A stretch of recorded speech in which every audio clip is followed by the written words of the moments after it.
एक गांव में हरिया नाम का एक किसान रहता था। इस साल हरिया ने अपने खेत में बैंगन की खेती की थी और बड़ी ही अच्छी पैदावार हुई थी। एक दिन वो खेतों से पके पके बैंगन तोड़कर शहर की सब्जी मंडी में बेचने जाता है। सब्जी ले लो, सब्जी ताजी ताजी सब्जी। शाम तक उसके लगभग सारे बैंगन बिक जाते हैं और बस थोड़े से बैंगन ही बचते हैं। हरिया बचे हुए बैंगन लेकर निकल पड़ता है। रात काफी हो चुकी होती है। हरिया अपनी बैलगाड़ी से घर वापस आ रहा होता है। रास्ते में काफी सुनसान जगह पड़ती है और उस जगह एक चुड़ैल का वास होता है। वो चुड़ैल काफी समय से भूखी होती है। जैसे ही वो हरिया को वहाँ से गुजरता हुआ देखती है, उसके चेहरे पर खुशी की चमक आ जाती है। अरे वाह, आज तो बड़े दिन बाद कोई आदमी यहाँ से गुजरा है। आज तो मुझे कुछ न कुछ खाने को मिल ही जाएगा। आज मैं पेट भर कर खाऊंगी। वो चुड़ैल उस आदमी को खाने जा ही रही होती है कि तभी उसका ध्यान बैलगाड़ी से नीचे लुढ़कते हुए बैंगनों पर जाता है। वो चुड़ैल जल्दी से उन बैंगनों को उठा लेती है और घुमा घुमा कर देखने लगती है। उसके बाद वो एक बैंगन खाकर देखती है तो उसे वो बड़ा ही स्वाद लगता है। अरे वाह, ये तो बड़ा ही स्वादिष्ट है। ऐसी चीज तो मैंने पहले कभी नहीं खाई। चुड़ैल जल्दी जल्दी सारे बैंगन खा जाती है। अब उसके पास एक भी बैंगन नहीं बचता। चुड़ैल को और बैंगन खाने का मन होता है।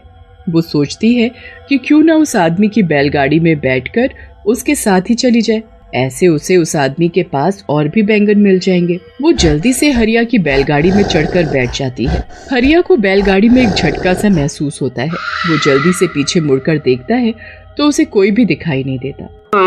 अभी अभी मुझे ऐसा लगा कि मेरी बैलगाड़ी में कुछ भारी चीज गिरी है, पर यहाँ तो कुछ भी नहीं है।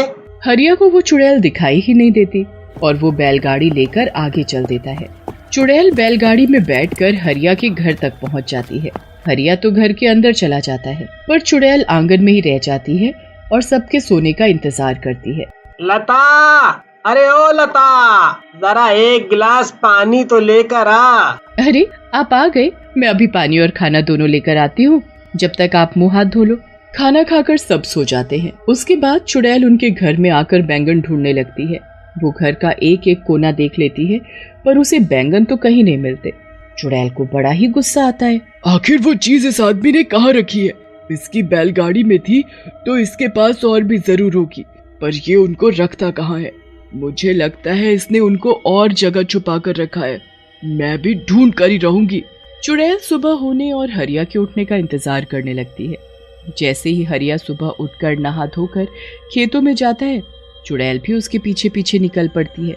हरिया खेतों में जाकर काम करने लगता है। चुड़ैल को अब दूर से ही ढेर सारे बैंगन दिख जाते हैं। वो तो खुशी से पागल हो जाती है। मिल गए, मिल गए।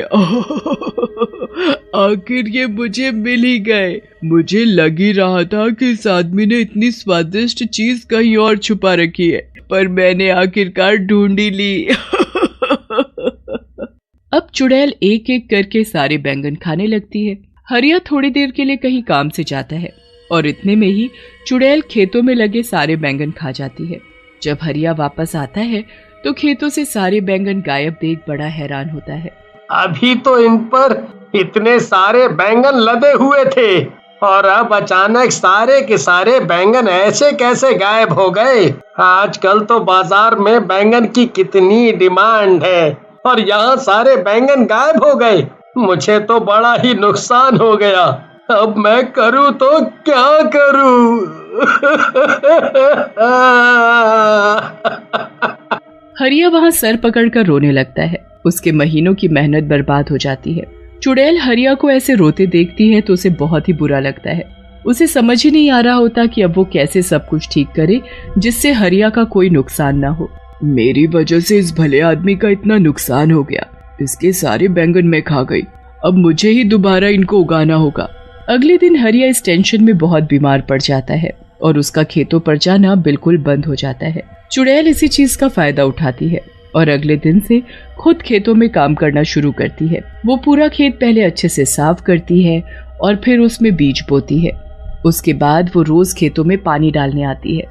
बड़ी मेहनत के बाद वो बैंगन के पौधे उगने शुरू होते हैं। चुड़ैल उनको देख बड़ी ही खुश होती है। अरे वाह, आखिर मेरी मेहनत रंग ला रही है।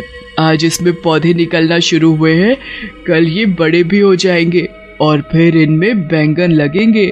चुड़ैल अब उनके बड़े होने का इंतजार करने लगती है, पर वो तो अभी भी वैसे के वैसे ही होते हैं।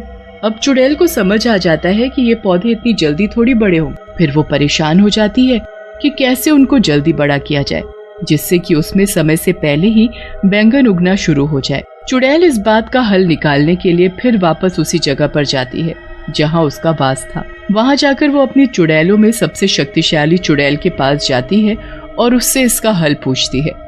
हे चुड़ैलों की चुड़ैल, मुझे कोई ऐसा उपाय दो जिससे मैं जल्दी से खेतों में बैंगन उगा सकूं। क्या? ये तू क्या बोल रही है? तुझे बैंगन की खेती करने की क्या जरूरत पड़ गई? बस मैं क्या बताऊं, मैंने पहली बार बैंगन चखे और वो मुझे इतने स्वाद लगे कि मैंने किसी गरीब और भले आदमी के खेतों के सारे बैंगन खा लिए।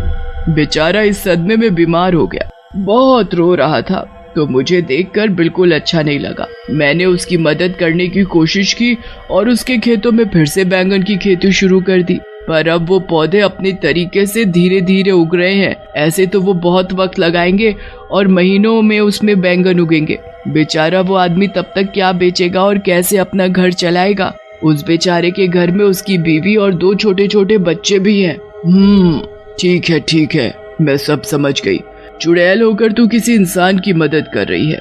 मैंने तो पहली बार ऐसा देखा है, पर तुझे तो पता ही है मैं कभी किसी चुड़ैल की मदद करने से मना नहीं करती, तो तुझे कैसे कर सकती हूँ? तूने जो चाहा है वो तुझे जरूर मिलेगा, पर थोड़ा कठिन है। तू बता, तू कर पाएगी? हाँ, मैं कर लूंगी। तुम बस मुझे ये बताओ कि मुझे क्या करना है। तुझे यहाँ से 100 मील दूर पहाड़ों में जाना है। वहाँ एक काली गुफा है जिसको पार करने पर एक छोटा सा जादुई पानी का तालाब आता है। उस तालाब का पानी लाकर तुझे उस खेत में डालना होगा। जरा सा पानी डालने से कोई भी चीज कुछ ही पल में महीनों और सालों का समय पूरा कर देती है। अगर वो पानी किसी बच्चे पर भी गिर गया तो वो बच्चा भी पल भर में आदमी बन जाएगा। इसलिए उस जादुई पानी का इस्तेमाल तुम्हें बहुत ही ध्यान से करना होगा। हाँ, मैं पूरा ध्यान रखूंगी। अब मैं जल्दी वहाँ के लिए निकलती हूँ, क्योंकि मैं जरा भी समय बर्बाद नहीं करना चाहती। चुड़ैल जैसे तैसे 100 मील की दूरी तय करती है। उसके बाद वो काली गुफा को पार करके उस तालाब तक भी पहुंच ही जाती है। वहां से जादुई पानी भरकर चुड़ैल सीधा अपने बैंगन के खेतों में पहुंचती है और थोड़ा थोड़ा पानी पूरे खेत में छिड़क देती है। उसके बाद चुड़ैल वहां से चली जाती है। अगली सुबह जब चुड़ैल वापस आकर देखती है तो चारों तरफ बैंगन ही बैंगन लदे होते हैं। अरे वाह, आखिर मैंने बैंगन की खेती कर ही ली। मैंने इतने सारे बैंगन उगा ही दिए। अब जब भी वो किसान यहाँ आएगा तो खुशी से पागल हो जाएगा।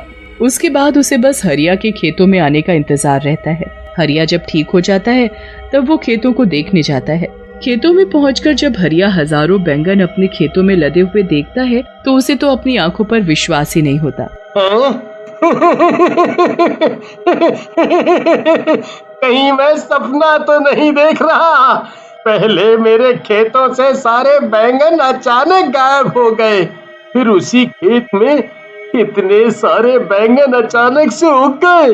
अरे वाह, मुझे मेरे गायब हुए बैंगन वापस मिल गए। हरिया सारे ताजे ताजे बैंगन तोड़कर टोकरों में भरने लगता है। धीरे धीरे करके सारे टोकरे बैंगनों से भर जाते हैं। हरिया सारे टोकरे अपनी बैलगाड़ी में रखता है।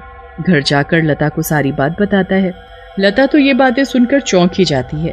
उसे हरिया की बात पर बिल्कुल यकीन नहीं होता। मुझे लगता है आप पागल वागल हो गए हो। अरे भगवान, मैं कोई पागल वागल नहीं हुआ हूँ। तू चलकर अपनी आंखों से देख ले। लता जब बाहर जाकर बैलगाड़ी देखती है तो वाकई में बैलगाड़ी बैंगनों के टोकरों से भरी हुई होती है। लता ये देख बड़ी खुश हो जाती है, पर उसे भी समझ नहीं आ रहा होता कि ये सब आखिर हुआ तो कैसे हुआ। उनके लिए ये तो कोई चमत्कार ही था। पर तभी चुड़ैल उनके सामने आ खड़ी होती है। हरिया और लता तो उसे देख बड़े घबरा जाते हैं। मुझसे डरो मत, मैं तुमको कुछ नहीं कहूँगी। मैं तो दरअसल तुमको कुछ बताने आई हूँ। चुड़ैल फिर हरिया और लता को सारी बात बताती है। मैंने तो हमेशा सुना था कि चुड़ैल बहुत बुरी होती हैं, पर आज ये देखकर बहुत अच्छा लगा कि दुनिया में अच्छी चुड़ैल भी हैं। अब मैं तुमको रोज बैंगन खिलाऊंगा।